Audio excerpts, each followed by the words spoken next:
জীবনে যদি তুমি বারবার আঘাত পেতে থাকো তাহলে নিজেকে দোষী ভেবো না। একটা কথা মনে রেখো, যে গাছের ফল যত মিষ্টি সেই গাছের সবাই পাথর ছোড়ে। সম্পর্ক কখনো দূরত্বের কারণে শেষ হয় না। সম্পর্ক শেষ হয় অসম্মান, অহংকার, স্বার্থপরতা এবং বিশ্বাসঘাতকতার কারণে। একটা কথা কি জানো তো, কেউ ব্যস্ত নয়। যার তোমাকে যতটা প্রয়োজন সে তোমাকে ততটাই গুরুত্ব দেয়।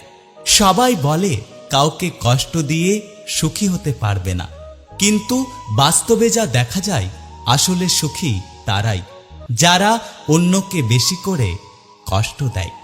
জীবনে শিখতে হয় মাথা নিচু করে, আর জীবনে বাঁচতে হয় মাথা উঁচু করে। জীবন মানে হলো একটা যুদ্ধ, কখনো পরিস্থিতির সাথে, কখনো মানুষ না চিনতে পারার কারণে, কখনো নিজের বিবেকের সাথে, কখনো কর্মের সাথে, আবার কখনো সময়ের সাথে। জীবনের কাছে আমার একটা প্রশ্ন, কি অন্যায় করেছি যে আমার সাথে সবসময় খারাপ হয়? কিছু হারিয়ে গেলে যা কষ্ট হয় তার চেয়ে বহুগুণ বেশি কষ্ট হয় কেউ বদলে গেলে। বিশ্বাস কথাটা 3 অক্ষরের হলেও ওর ওজন অনেক বেশি। সবাই তার বহন করতে পারে না। হাসি দিয়ে শুরু, শেষ হয় চোখের জল দিয়ে। এটা সেই অভিশাপ যাকে মানুষ ভালোবাসা বলে। জীবনের প্রত্যেকটা লড়াই নিজেকে লড়তে হয়, কারণ লোক শুধু উপদেশ দেয় কিন্তু কেউ সঙ্গ দেয় না। খুব জানতে ইচ্ছে করে মানুষ ঠকানো মানুষগুলো অন্যদের ঠকিয়ে নিজে ঠিক কতটা মজা পায়। তুমি যদি আমাকে ছাড়া খুশি থাকতে পারো তাহলে অভিযোগ কিসের?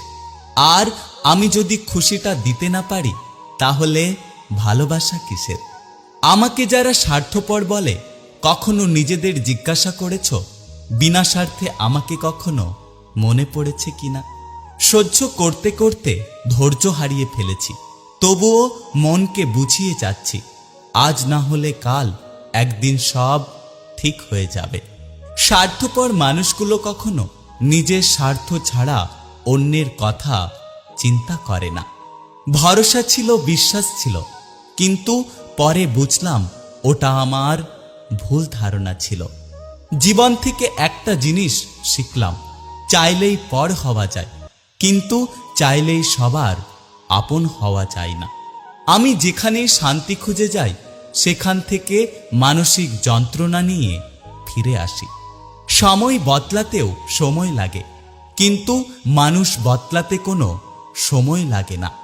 নিজের দোষ থাকতে যারা অন্যের ঘাড়ে দোষ চাপিয়ে দেয় তাদের সাথে তর্ক করে কখনোই জেতা যায় না, কারণ তারা প্রত্যেকটা মিথ্যে যুক্তি দিয়ে তর্ক সাজায়।